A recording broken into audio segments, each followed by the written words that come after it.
उजाडू द्या जरूरी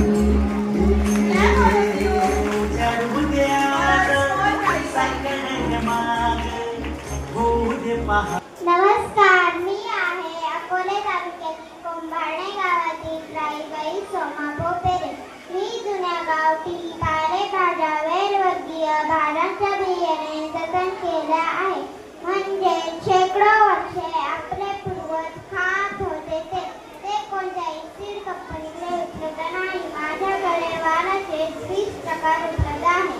3000 स्त्रिया व शेतकरी यांचा बचत गट करून भाज्या अस्सल गावठी पद्धतीने पिकवल्या जातात व त्यांचे बियाणे मक्यात जतन केले जाते. माझ्यासारखे